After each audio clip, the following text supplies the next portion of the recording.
Hi folks, I'm inspired today, so I make a double day because I have some compromises for the next days. So let me today talk you about the angle of the GI Association. So the members I have talked about previously, now it is about the GI Association.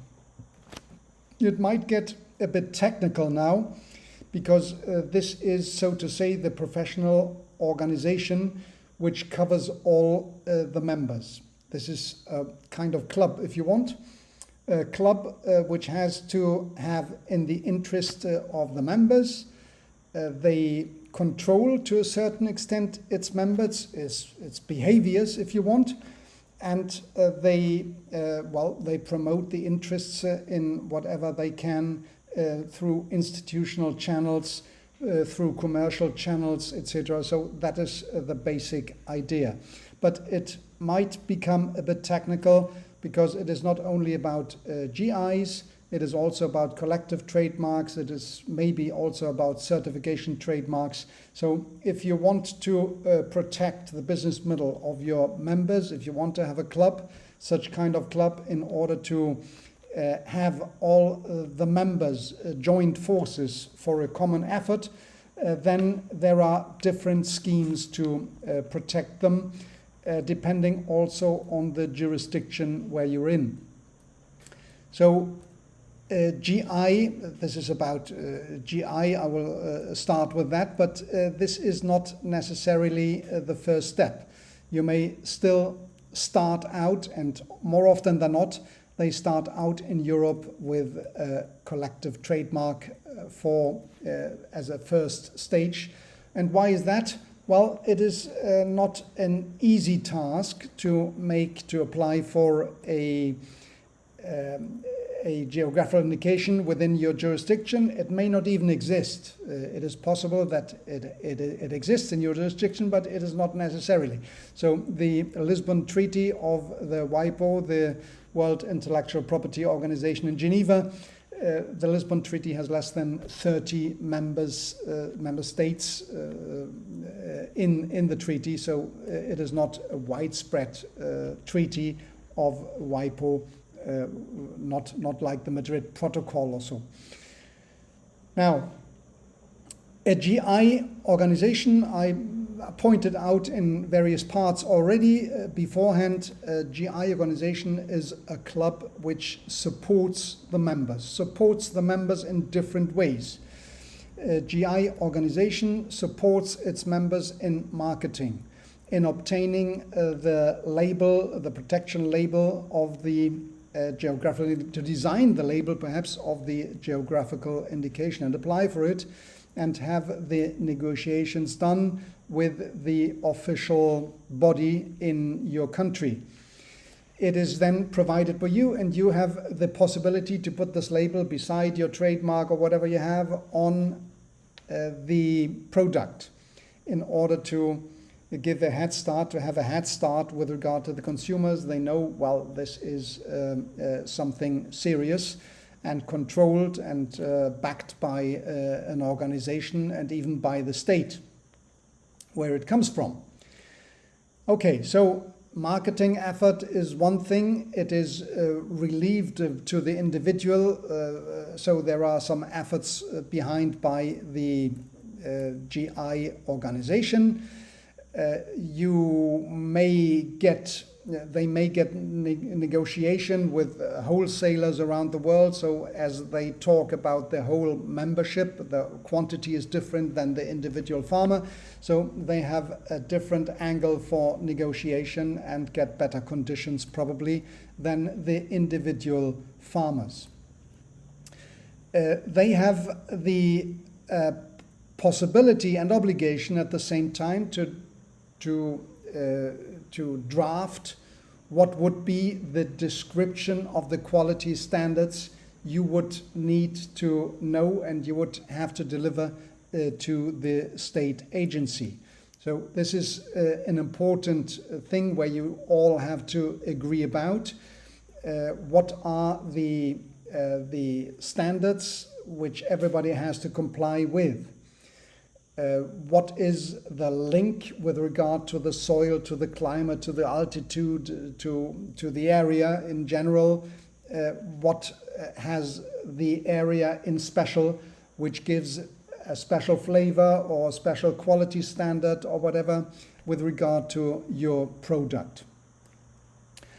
They would control the standards by what the individual members are produced. So if one member is cheating with regard to other members because, I don't know, they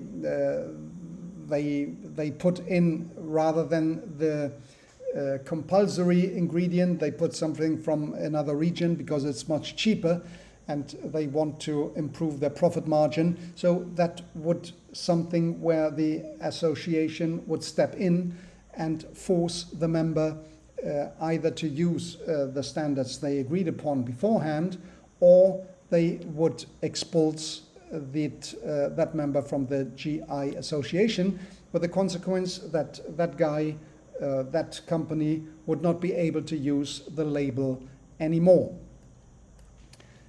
So the trust building exercise is supervised, so to say, by the association.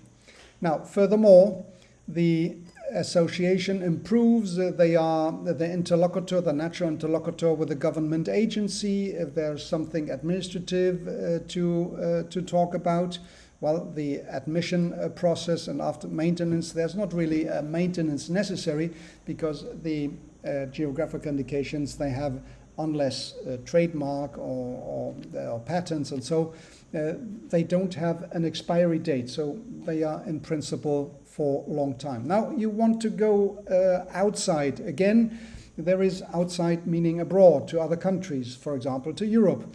There would be also a possibility to go through the GI association, who will through the government agency or with the support of the government agency to get a possibility to file for protection, for example in Europe with DG Agriculture from the European Commission.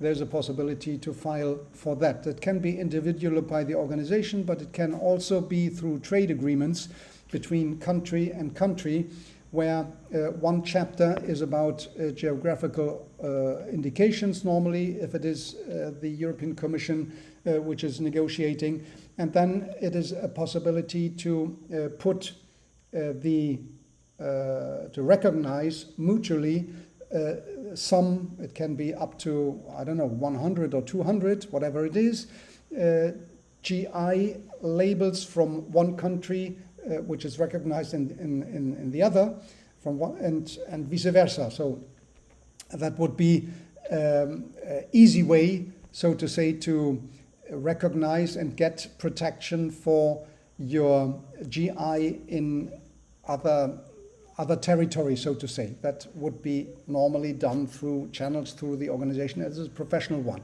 Now, it may not start very big, right? So you will start with everything starting small.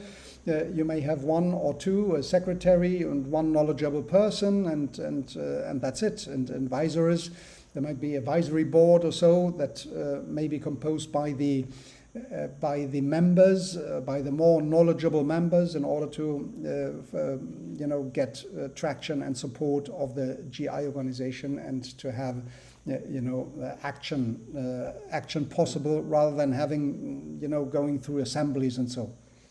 So this is the GI organization. Now it is possible that you don't have a GI framework in your country, and the collective marks or the certification marks, these are possibilities. They probably exist in your jurisdiction as well. So these are now trademark rights, but special trademark rights, because these are not rather than individual rights, they are collective rights. So collective trademark, in simple terms, is a kind of association. The association has the trademark and has members. So it is very similar to what it is a club, but it is a trademark. So different from individual trademarks I told you about in the previous video. collective trademarks gives you the possibility to introduce or to have descriptive elements such as the area where you're in. That makes sense because it is all about the area, and the membership from the association are those which are in the area only. In the area only, and everybody who is in the area and complies with the, so to say, with the prescriptions of the association can be a member without without any more requirement. Whereas certification mark is a bit different. It is also collective mark, but there is one, so to say, one party, the certification mark owner who certifies the quality of certain products. That can be a certain area. It is not normally not used for this kind of substitute of GI organizations, but for wool, for example, or for other possibilities, they certify the standards of its members, and the members, they pay a certain what is it, a fee, a license fee to the certification mark owner in order to use the label, and they have to comply with the standards naturally of the certification mark owner. But they not necessarily linked to a certain territory, and they must be admitted by the certification mark owner. They are not within the area, they can do it, and they are automatically member. No, there is a certain admission possibility and control instance by the certification mark owner. The certification mark owner, on top of it, they cannot use that trademark. They have to control that the standards are complied with. Now, what are so these are the possibilities, the other labels I told you about.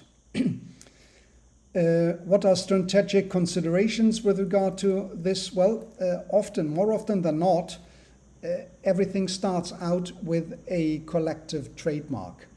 Why is that? Well, the GI approval, if it exists in your jurisdiction, is a lengthy process, and you need to have, well, a lot of negotiations, a lot of providing documents, etc., with regard to what is it, the government agency, and it can take longer than a year or so. So an easier way to get to some kind of protection and to have the label already designed and protected as a collective trademark would be through the trademark office. There it takes 1 month or 2 months, I don't know what it takes in your jurisdiction in order to get the collective trademark, and that would be a possibility to have this protection already done. And the other, the GI, if it is possible in your jurisdiction, you can do it at the same time. So more often than not, the GI association, if it exists, they have also a collective trademark as a secondary protection with regard. So they can base the enforcement rather on the GI association together with the enforcement authorities or with the government agencies, or they can use the collective trademark with regard to enforcement, and they would say the criminal or the administrative or the civil enforcement. They have all the possibilities in order to defend their rights.